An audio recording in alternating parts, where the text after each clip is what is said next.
Welcome back to another edition of the Pagcast. I'm your host, Michael Pagani, joined alongside Windsor Spitfires forward Matt Maggio. Matt, welcome to the Pagcast. Thank you again for coming on.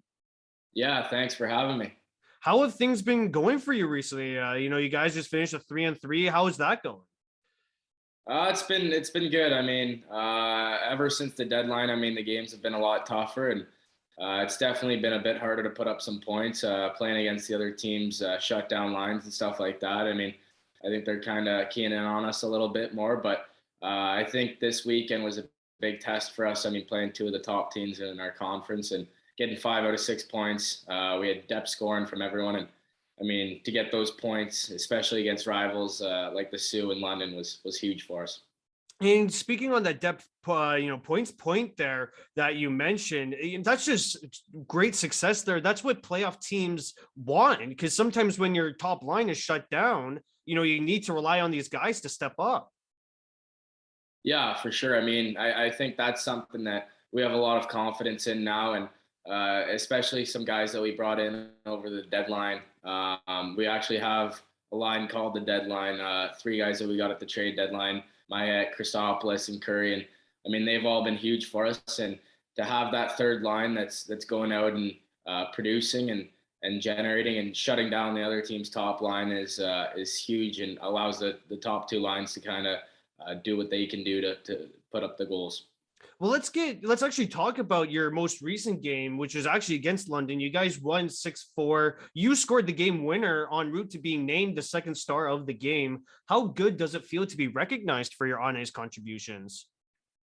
Yeah, no, for sure. It always feels good when you can be a star in a game, and I think especially everything that happened yesterday, being a second star and being in Windsor, growing up watching the Windsor London rivalry, and then being able to be a part of it was pretty special. And especially with everything that happened yesterday, the fights and all that. And I kind of took a hit in the second period, left the ice for a bit, and then came back with a fishbowl on. And to be able to score late in the game, it felt really nice for sure. How come you decided the fishbowl versus the cage? Yeah, no, I don't know. I was talking to our equipment manager, and he said that's the most similar to the visor. So he didn't want to mess too much up. It felt pretty weird still, but the cage probably wouldn't feel much better either. Yeah, no, growing up in minor hockey, what I did was I always wore the cage. I should have wore the fishbowl, but I always wore the cage. But yeah, the fishbowl definitely is the most similar to the visor. That's for sure. Yeah. What's it like playing against teams that boast the skill that London has? I honestly think it's pretty fun. Those are the games that you kind of circle your calendar for, and we've known about this weekend for a while now. And we've been back and forth with them all year, trading wins and losses, and then knowing that we had to play them twice, especially in a 3-3 weekend. We knew that we needed to get some points here to climb up in the standings and make a push for them. So coming into this weekend, I think we all had it circled on our calendar, and we were practicing, I think, a little even harder this week, trying to get ready for it. So to be able to play them and beat them kind of at their own game, it felt like it was definitely a big confidence win. Your next game is Thursday. So what are you going to do between now and then? Like, how do you keep yourself busy on off days? Yeah, for sure. Today after a 3-3, the body's kind of tired, so I slept in today. Woke up with a few cheat meals. I had some cereal, had some pancakes, kind of just loafing around the house all day. And then I think it kind of starts my game prep. It starts tonight. I'm going to go to hot yoga with a few of the other boys. Kind of just a little reset before the work week. And then tomorrow morning, we got shooting practice at 8 a.m. and then we got a skating practice at 12 or 1. So, right after that, you're feeling it a bit, and then you're right back into it. And then the next day, just a simple practice work on the power play, the PK, the systems. And then next thing you know, it's Thursday morning and you're getting ready for that game. Well, look, you come off a win, you deservingly to sleep in and eat some pancakes. Treat yourself like a winner. Yeah, no, for sure. The body was pretty tired, especially playing those 3 games. You got to treat the body so right, and drink all the water, and make sure you watch what you're eating. So to wake up today and just shove down some cinnamon toast crunch was nice. Oh yeah, that's actually my go-to cereal as well. Yeah, yeah, Unfortunately, I forgot to pick that up at Walmart the other day. I have Honey Nut Cheerios above me, yeah, so that's a healthier version of it. yeah. But It makes cinnamon you feel a toast, little you better. can't go wrong with that. You can never go wrong, especially the milk at the end of it's the best part. You mentioned hot yoga, so is that kind of a way to, I guess, stretch out the body? That way, as you mentioned, like, you kind of reset it in a sense. So definitely, you aren't aching as much leading up to next game. Yeah, for sure. I think that's one part of being an athlete that kind of you got to buy into, and the recovery, what you do off the ice, especially as you get older, and you see what the pro guys do. I mean, you really got to take it into consideration and start doing it. So I started doing it this year, and I've got a few guys on the team to join me. So for me, hot yoga is kind of just a little thing to go in and really work on my breathing, and work on my hips, loosen them up after that weekend, especially, and kind of just like a mental and physical reset heading into the week. Let's get into your story a bit here. So, who influenced you to get into hockey? I kind of grew up into hockey. My dad, I mean, he was a big time trainer in hockey, and he was working with Team Canada at the time, women's team, when around the time I was born. So he had his own gym in the summer, and he had NHL guys coming through there all the time. So he had like Bugner, Reichel, and all the local guys like that. So to have those guys kind of babysitting me, and I would just kind of lounge out at the gym and play mini sticks while they would work out and my dad would train them. I mean, I feel like it's kind of ingrained in me. And then ever since then, I feel like hockey's just been my go-to thing, and the love has never worn off. That's amazing. I mean, you get trained or you watch these NHL players, go through their training. You can kind of piggyback off of that in a sense. You know what I mean? Like you're watching them, and sometimes that can like roll off on you, and you do the same thing. You follow in the same steps. Yeah, for sure. I mean, I think growing up through it and seeing how hard these guys worked, I mean, I never really took it for granted. So, I mean, that's some things. I mean, as you get older, you realize how hard these top guys work. And but for me, it was kind of all the same. I mean, I got to watch it growing up, and I think it was just really cool, just learning the habits that they did in the gym day in day out, middle of summer, was something that really inspired me, and I feel like it's made me a better pro. Was there a player growing up who you wanted to model your game after? Yeah, for sure. I mean, growing up, I think everyone, a lot of people from Canada, Sidney Crosby was their hero. So obviously Crosby, but then also growing up in Windsor, you're about 20 minutes from the Joe Louis growing up, and they had those Detroit Red Wings teams with Iserman or Zetterberg and Datsuk and all them. And I think just watching Datsuk grow up, I mean, those silky hands, what he could do with the puck was definitely something that I tried to model my game after, and I know a lot of other guys too. So he was definitely a fan favorite of mine growing up. Since you are so close to that arena, did you happen to make it out to any games? Yeah, yeah, for sure. I mean, growing up, all the time, I try to get over there. I mean, it's not too far. I mean, kind of just hop over the tunnel or the bridge, and you're right there. So growing up, I think I'd always be heading over. And then even recently, with the COVID restrictions being lifted, and a guy on our team, Zito, being drafted by Detroit, I mean, we'll head over there to watch a game once in a while, and I mean, that's always fun. You got drafted by the Ottawa 67s in the fifth round of the 2018 OHL draft. What did you do to celebrate? Yeah, for sure. I mean, I don't know, it was a while ago, but I definitely remember my whole family coming over, and my friends, and I think a few other buddies of mine. I mean, Brochu, Kinnett, some local guys from around here were drafted the same time as me. So, I mean, we all just got together and kind of celebrated. Nothing much though. Kind of just hang out with the family. When did you realize that the OHL was a legit shot for you?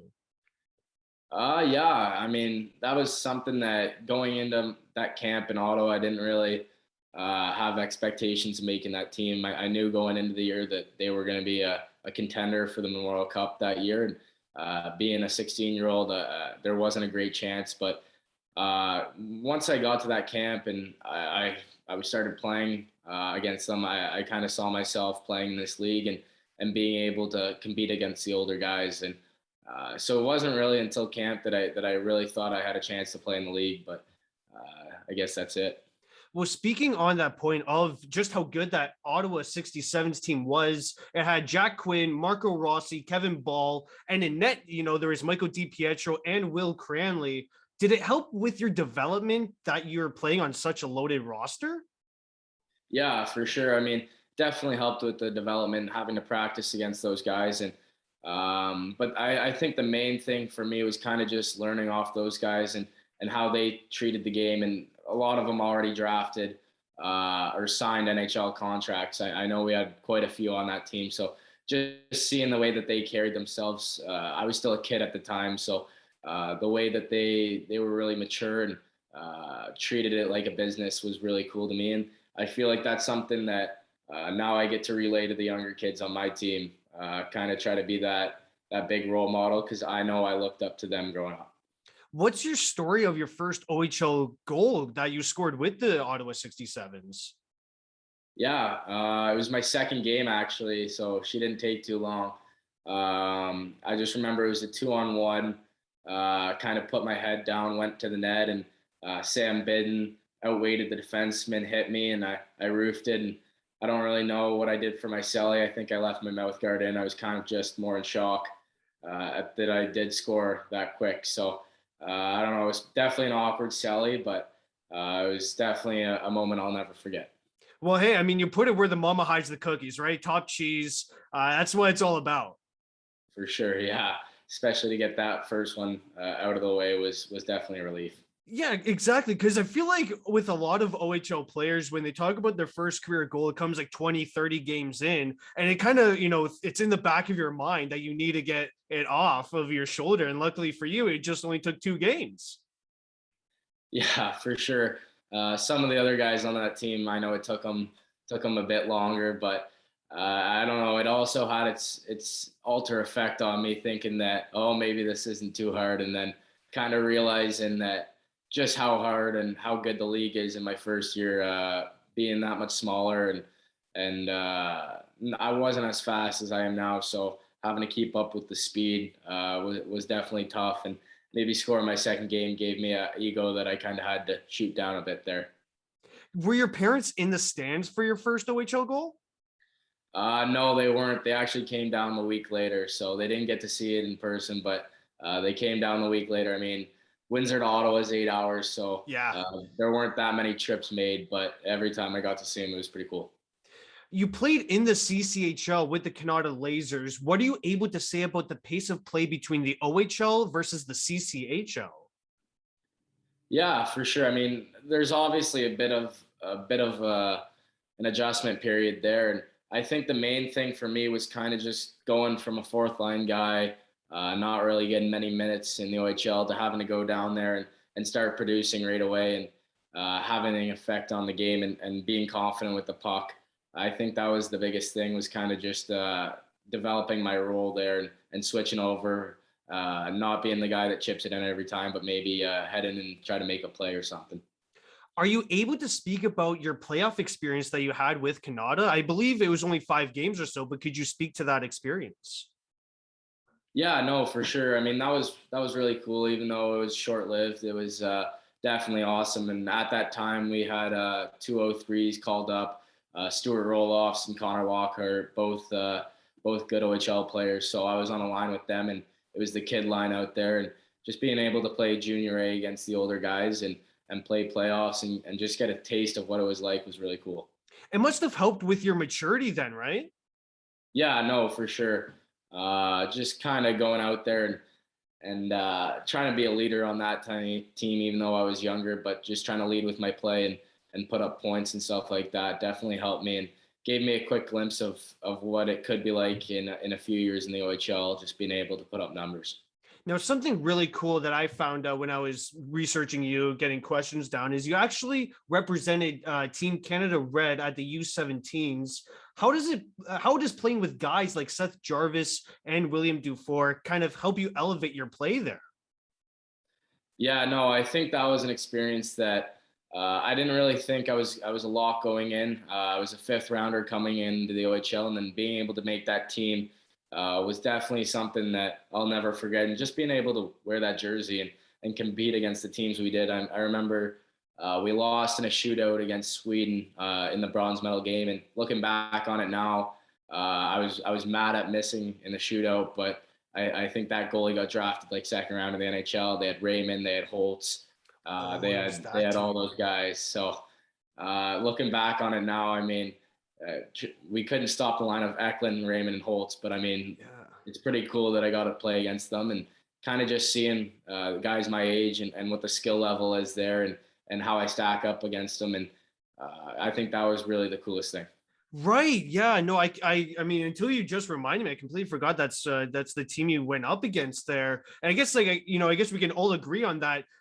Settling a medal in a shootout is the worst, outcome possible. Yeah, no, especially when you go first and let the boys down. That definitely was something that I couldn't forget for a while. I got to work on my shootouts a bit more, I think. But yeah, losing in the shootout obviously sucked. But just being able to go to the bronze medal game and have it played on TSN and all the hype around it, I think that was something that I'll never forget. So I assume you're gonna have to correct me here, but I assume that it was overseas in Europe. How did you feel that Canada was? How did you feel the passion from all the way overseas? No, the U17 was actually in St. John, which was Okay. actually it was a bit cooler because I mean, my family got to fly out, and then you got the Canada signs, and I remember there was a preseason game against the States, that NTDP team or whatever, and Yes. Yeah. uh, Yeah. it was a sold out building in just a random junior A rink. So I mean, the Canada flags and everyone's chanting, singing "Oh Canada" was really cool and something that you weren't really ready for. Just the pressure of being able to put on that leaf and having to wear it and represent it. So when you get into the game, right? You're 5 minutes in, let's say. How do you calm the nerves? Because that you kind of get overwhelmed at like all the support that you're getting so fast, right? You know what I mean here? Yeah, for sure. I mean, I don't think I've ever been one to deal with pressure too bad. So I mean, I kind of thrive off it. Kind of use it as an energy booster, just knowing that everyone's cheering you on, and obviously you want to put on a show, and the way you can do that is just moving your wheels and getting the puck down deep. So I mean, you definitely keep it simple at first when there's a crowd like that, but I think I'm one to feed off the energy of the crowd, and I think it elevates my game. Speaking to your experience with the Canada USA rivalry, like what's that like playing in such a heated rivalry? Yeah, no, we actually played each other twice throughout that tournament. We won both times, and Both of them. honestly, yeah, it's all that it's hyped up to be. Just looking across and you seeing those white USA jerseys and some of the guys that they had on their team. I mean, Borderlow and all Beniers and all those guys. I mean, there was some players on that team too, and just being able. I mean, you kind of grow up playing against them. They're on Chicago Mission and Bell Tire and stuff like that. And you've never really liked playing American teams growing up, and then it leads up right until Canada versus USA. And obviously, there was a little more fans, USA fans that game, but I think it evened it out, and it was cool to watch. It was definitely heated, and the games were intense and fun. Getting back into the OHL talk here, how did you get notified of the team moving you from Ottawa to Windsor? Yeah, it kind of came as a surprise. I was just skating one night, and my agent called me up, and he said Windsor put in a trade and asked if I wanted to sign my no trade clause. And honestly, it was pretty tough decision to make in the heat of it. Obviously, I love playing there, and that group that we had going all the way to finals. You don't really want to leave something like that, but just the chance to be able to play in your hometown and be able to live at home and that's something that you can't really pass up on. Not many guys get to say they get to play in the OHL in their hometown. In your first season with Windsor, it seems from a statistical standpoint that you were just getting adjusted to the systems, under a new coach. So it's a bit rough in that aspect. Would you say that it's that part of my question is true? Yeah, no, for sure. I mean, coming into Windsor, getting traded for 2 second-round picks. I mean, I kind of thought that I'd be in the top group there, but I didn't really realize the depth of forwards that we had on that team.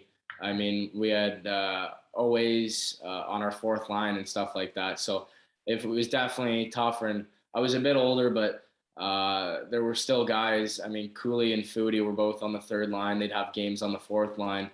So it was definitely still tough to be a younger guy on that team. And I don't think a lot of people realize how good our team was that year. And definitely having to play those minutes was tough to put up points again. But I mean, it definitely shaped me. It was a character year for sure. And it definitely made me go into the offseason more hungry. And I think that's what really helped me. That trade happened during the 2019-20 season. So are you able to tell me the story of when you heard that the league was shutting down? Yeah, for sure. So we had a game that night. So we went for our morning skate. We had a bit of a meeting. Everyone was kind of freaking out about the virus, but no one really knew what it was about. If it killed you, if it didn't kill you, all that stuff. It was really new for everyone. So we had a bit of a meeting, but the game was still scheduled to go on, and it was actually around 4 o'clock where I'm neighbors with Thomas Stevenson, who's in OA, and I walked over to his house, and we're kind of just hanging out in his room before the game, not sure if we should eat our pregame meal or not, or if we're gonna even have a game. And then, I mean, the word came around 5 o'clock for a 7 o'clock game, so we were ready to go. We were in our suits, ready to head to the rink, and just to hear that obviously was a bummer. But at the time, you just thought it was going to be a 2 week hiatus, and you're right back, and not knowing that 2 years later would be the first time you'd play again. Luckily for you, you had the opportunity to play for SK Lejon in Sweden. I probably mispronounced that. I'm sorry about that. No, that's good. How did that all work out? Because that was under a loan part of your contract. Yeah, no, for sure. That was definitely a complicated experience, but my agent did a great job with that, and just getting me over without me having to worry about too much. And I knew when everything got shut down, not really having a great second year, and it was in my third year, my draft year, that I kind of knew I needed to play somewhere if I wanted a chance to get looked at, or even an invite to camp. And so I kind of took that leap of faith and headed over to Sweden and played there for 3 or 4 months. And I think that was something that's really cool. And just being able to live on my own in an apartment there, and kind of having to adjust to the climate, the weather, and everything over there was something that definitely matured me. What are your biggest takeaways from your time with SK Lejon? Yeah, no, I think the biggest takeaway was probably just having to live on my own was definitely tough. I think I was 18, 17, 18, heading over there, not really understanding the language, and having to go grocery shopping for myself, and doing laundry and stuff like that for the first time, all while playing in a pro league over there. So having to play against the older players, guys upwards of 40, some guys would walk in with their kids and stuff. It was pretty crazy. And then obviously the ice difference over there, it's massive ice. So you kind of got to change your game a little bit and get used to that puck possession game. Where over here it's more of a not a chip and chase game, but I think there's more of an aspect to that. And over there, it's all skill and kind of just hanging on and valuing the puck. This is your second season with Windsor, and it seems like everything is clicking for you. You have around 52 points in 46 games. What contributes to that, big increase on the score sheet? Yeah, for sure. I mean, I think just being an older guy in the league this year, and kind of being comfortable in the league. I mean, obviously had the last 2 years to really hone my skills, and I knew what I needed to get better at. I needed to be faster, and I knew I needed to work on my shot, and I think that's something that I really worked on throughout the break there. And coming in this year, obviously I knew I had a lot to prove. I want to sign a contract, and I knew I needed to put up numbers to go along with that. So just coming in, I knew I needed to have a big year. And I think just growing my confidence every game and working on the finer things in my game has really helped me get there.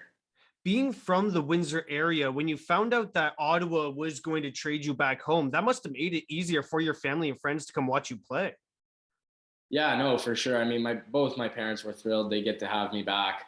So obviously that was a really exciting time for them. And even still, a few years later, I still have my buddies asking me for tickets every night, and I got my family coming to all my games, cousins, aunts, uncles, and then my friends there too. So it's definitely a cool experience, and not many people get to do it. The Maggio fan club, right? Yeah, a little bit. There might be a little one. You guys sit fourth in the Western Conference at 29, 14, and 6. What can the team work on from now until the end of the season to get better? Yeah, no, for sure. I mean, I think yesterday was a really big game against London, getting those 2 points in regulation, and that actually moved us up into third place to climb atop the Sioux, who we've been battling with all year. I think the big thing for us is I think we have a lot of confidence in our group, but we're still teenagers, and I think a big thing that can kind of distract us is just not playing to the level of intensity that we need to for a full 60 minutes. I think that's where we kind of let up, and there's games where a full 60 minutes is needed and we only show up for 40 or 20. So I think that's something that we're getting a lot better at, is showing up for a full 60, not really taking our foot off the gas and playing a good solid game throughout the whole game. And I feel like when we do that, there's not a team in the league that can stop us. What would it mean for you to reach a Memorial Cup? Yeah, no, for sure. I mean, my first year, obviously going to the finals and being 2 wins away from the World Cup, the taste of it was so there, and just how cool it was to be in the finals. And obviously didn't end up going, but all the hype around the World Cup, and then obviously a World Cup in my hometown would mean the world to me. Just being able to do it in front of my friends and family, and I've watched the Spitfires growing up ever since I came out of the womb. So to watch the teams that they've had come through here, the 3-man cup teams, and kind of just trying to build off that and be like them. And I think this is the closest that we've been to one of those teams in a while. So I think it's really exciting for us. And obviously to go all the way with this team would be really special. One of the fun things that the OHL has brought back this season with fans in the stands is the teddy bear toss game. Have you had the chance to play in any of those games? Yeah, played in one my first year, and then second year as well. I don't really remember those as much, but the one this year was pretty cool. Zito scored the goal. I think it startled us a little bit because we're a high-powered offense, and we've never really had too much of a problem to score. But the teddy bear toss came around, and suddenly we couldn't score up until the third period. We were kind of just throwing everything at the net, and Zito kind of sent a slap shot from the blue line. I don't know if I've ever seen him take a slap shot, but he took one and then she trickled in, and obviously he went nuts, and it was a crazy atmosphere there. Just the Bears coming over, that was something that was really cool, and that's one of the best parts of playing junior hockey for sure. Did you guys end up winning that game? Yeah, we did, and it was thank against God. the Sioux too. Oh, that's even better. Yeah, it was against Kitchener, the Sioux. I don't know what won, but it was a 2-1 game. And I just remember once we got that first one, we're like, okay, boys, like, let's wake up. Yeah, let's go here. Yeah, we're winning this. We're winning this hockey game, all right? Yeah, we're not going home. We're not seeing the fans home upset that brought 24,000 teddy bears. Yeah, exactly. Especially the game like that. You don't want to go home without a goal. So to get one, and then I feel like everyone started passing the puck a bit more, and we locked down that game. But definitely the first 2 periods, I think everyone was a shot first kind of mentality there. You know, the teams, or just the normal team, goes through ebbs and flows throughout the whole season. So who keeps it light in the room when going through, a tough stretch of games? I think there's a mix of guys. I think our older guys do a great job of kind of keeping everyone even keel, because you're gonna have your highs and you're gonna have your lows, and you don't want to let it get one way or the other. You don't want to get too high or too low. They can really affect the locker room. So I feel like the guys that have been there, obviously Cooley playing in the AHL last year, knows what it's like, and Heno having a stint in San Diego. I mean, those are the guys that we kind of count on to learn. And then obviously Johnson and Zito, both guys drafted as well. Soblev. So it's kind of those kind of guys. But I think Cooley's definitely been a great captain for us, and he's played at that level, the AHL, and knows what it's like to be a pro. So I think we all kind of look to him for how to be, and he navigates it pretty good. But I feel like we all do a pretty good job of it. What would you say is the toughest building to play in on the road? I think that's got to go with London. It might just be the rivalry that we have with them, but that's never an easy place to play when they got 9,000 fans and they're all booing you, and you got the signs out. Guys are ripping you apart from the stands, and you're trying not to listen. I think that's pretty tough. But a personal favorite of mine's Kitchener. I mean, they can pack the place too. I don't think they get as much credit as they deserve, but that's one great rink to play, and that's one that's always fun. As we're closing off this interview here, do you have any advice for aspiring hockey players? Yeah, for sure. I think something that the biggest thing is, obviously you hear work hard and stuff like that, but you want to enjoy the process as well too.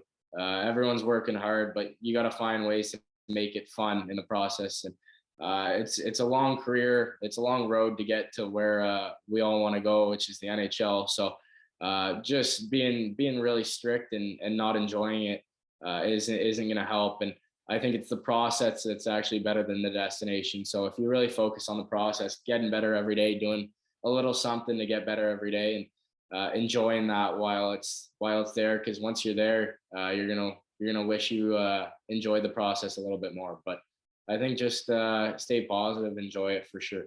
Well, I'd like to thank again Matt Maggio for joining me on today's podcast. Thank you again, Matt. Yeah, no problem. Thanks for having me.